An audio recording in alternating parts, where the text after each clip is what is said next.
Okay, so this is a really strange thing for me because I haven't filmed a video in a sit down video and actually just chatted to a camera, just me. Kind of makes me feel like I'm more myself again a little bit, and makes me feel a bit more, I don't know, I guess you could say like at home. And now I'm yabbering on, and we need to not yabber. So, welcome back to my channel. Like I said, I haven't done a video in a hot minute. This video is just going to be a little bit of an update as to what's been going on. I mean, I know if you've watched my past videos, or if you know me, you'll know that I've moved to Australia to do a bit of nursing, sort of see how that goes. Yeah, so I thought I've written down a few things on my trusty phone as to what I want to chat about. So I don't know how long the video is going to be. We're not going to worry about that. We're just going to enjoy chatting. And whether this is like you're one of my friends watching this video, or family, or a complete stranger, welcome. Grab yourself a cup of tea or just chill, whatever you want to do. This is going to be a very chatty video just to chill and watch, or put in the background, listen to. And yeah, I've got a cup of Earl Grey tea, so nothing really changes with me.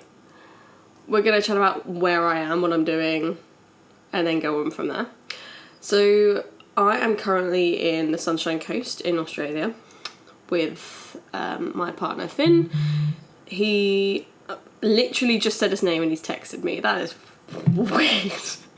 Me and Finn argue all the time as to whether it's actually a one bed or a studio flat. I would say it's more of a studio flat than a one bed, but he says it's more of a one bed. So we'll compromise. We'll say it's a small one bed flat in Alexandra Headland.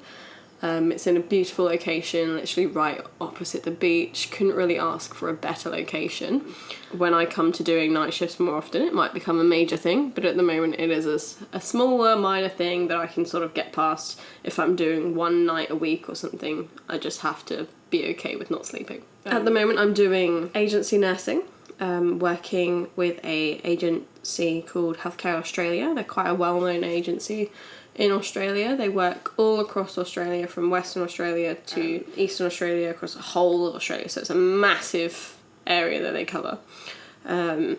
They are very good. They've been good so far. They're a bit difficult to start off everything, but the agency nursing in general has been a bit of an eye-opener. I'm quite a home gal, and I didn't really realise that until I came out here. Being 10,000 miles away from your family and friends isn't easy.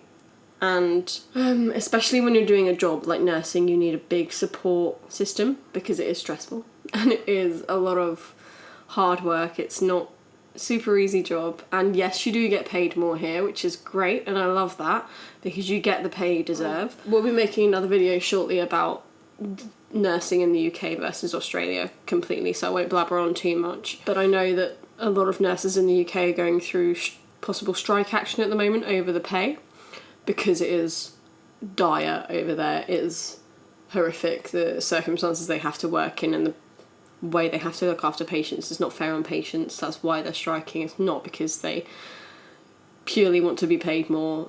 They purely want the recognition that it's a bloody hard job to do, and they're not given the right staff numbers, staff levels, things like that. So anyway, that's another video. I will be starting a sponsorship at a private hospital near me in their emergency department come January, so that will be exciting.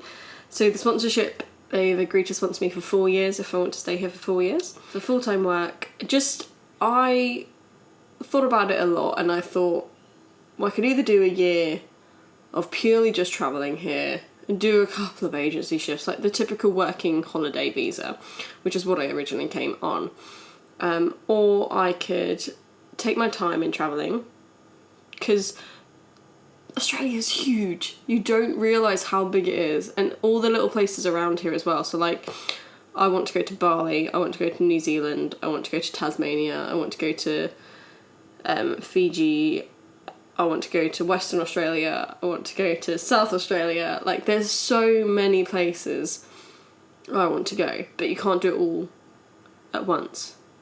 that's something I didn't really realise. And it's also it's a lot to, I don't know if I speak for everyone, I probably don't, but for myself it's a lot to travel everywhere by yourself and things. It's not, you kind of want people to go with, so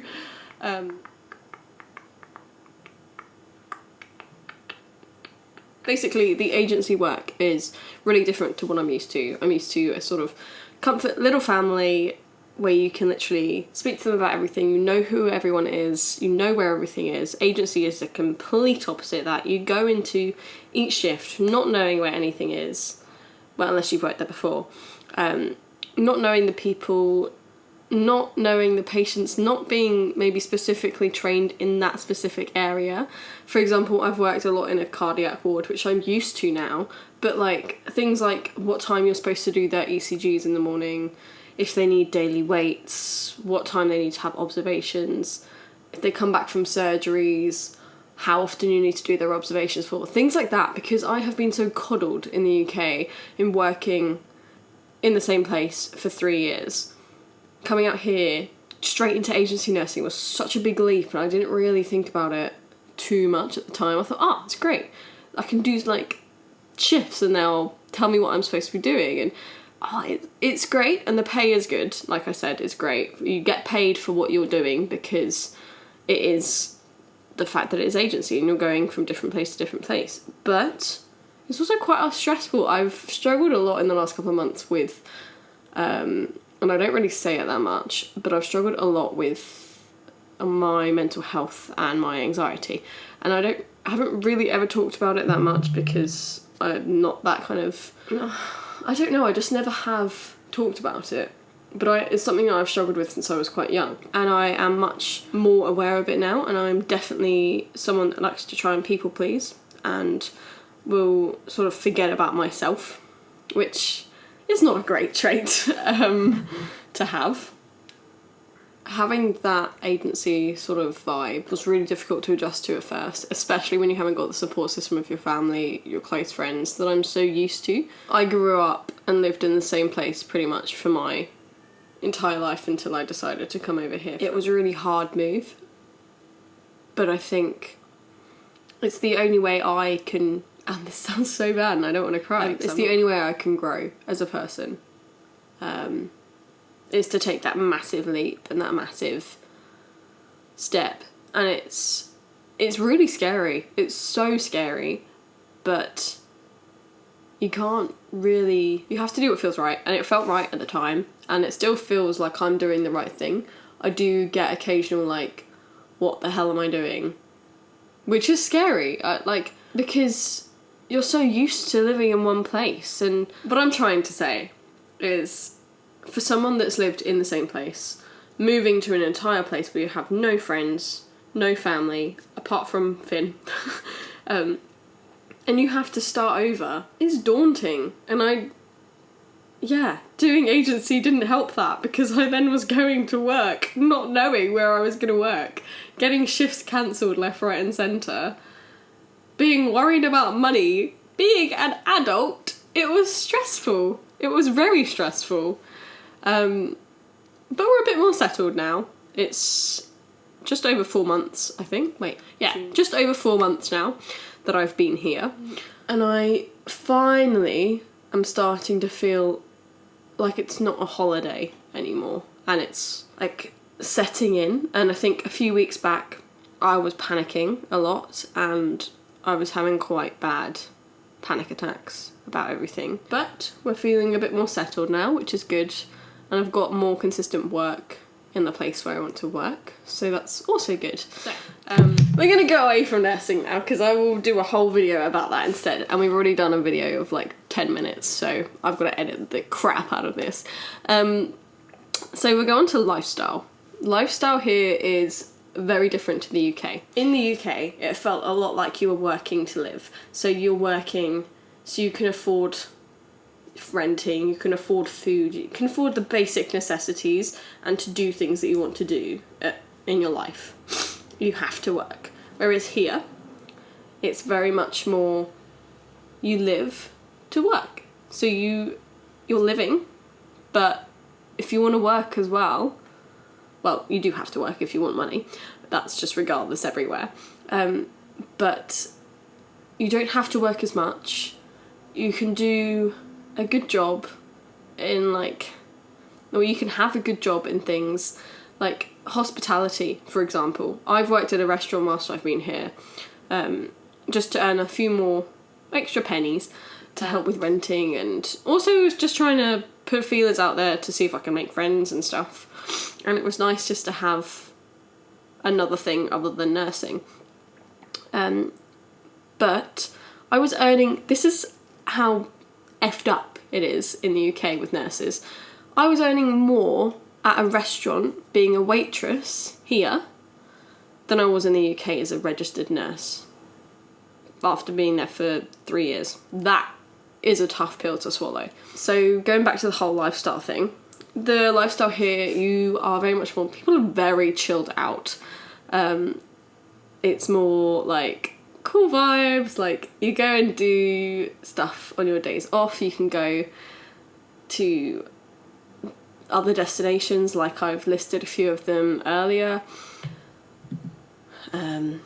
Like you can go and climb a mountain on your morning before work, or go for a swim in the sea before work, because it's middle of October here.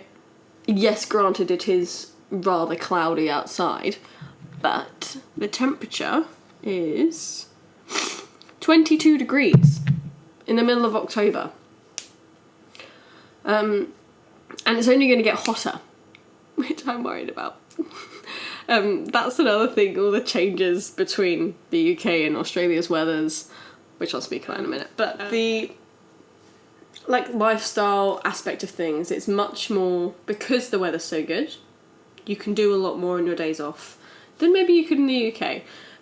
I'm very much a comfort sort of person, and I'll stay at home and do stuff, or like go out and see friends, which is why it's been quite difficult for me to sort of adjust here, because I haven't got that same backbone of friends. That's not to say I haven't made any friends. I have made some friends, I'd like to think. But it's also not the same, because they're not friends that you've grown up with, or not friends that you've had for a long, long period of time. In general, I would say the lifestyle here in Australia is a lot healthier than it is in the UK. Drinking-wise, no, it's not. But like exercise-wise, it definitely is, because the weather is so much more, puts people in a better mood. You got more vitamin, is it vitamin D or vitamin C? Vitamin D, you have more vitamin D here. Also, you need to apply a lot more sunscreen. Where I am in the Sunshine Coast though, I think you have to pretty much have a car. I do not have a car yet, which is quite stressful. So I haven't been able to go out and do a lot of exploring by myself. I am saving up for one. And hoping in the next couple of months I'll be able to buy one. I have got the savings, but I don't really want to use my savings. I'd rather save them for things like a house and stuff in the future. Also things that you don't know that you might need. Like here, the medical stuff is a little bit different to the UK. The UK has the NHS, which we all know is going downhill quite fast. And here they've got something called Medicare. So you get a Medicare card, or you can have private health insurance. So the UK does have private health insurance, but it's very far and few actually have private health insurance. I've not really met anyone that's gone, oh yeah, I've got private health insurance in the UK. So here it's a bit different in that respect. I need a sip of British tea. I do yabber on, don't I? The weather. So currently, the seasons are dependent, and this is what Finn has told me, because I didn't actually know this, and I feel a bit stupid, and I feel like I should have known this, but I don't. The seasons here are like the opposite to the UK.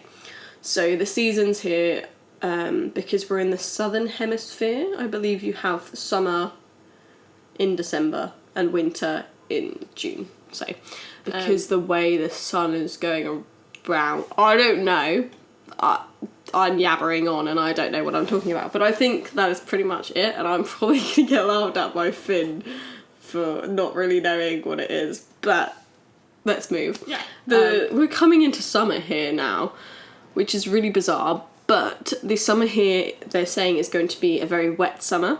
So it's going to be a lot of raining, it's going to be hot and humid, but raining. Like currently outside, it's really cloudy. But the winter here, which is in the June, is pretty similar to a UK summer, I would say.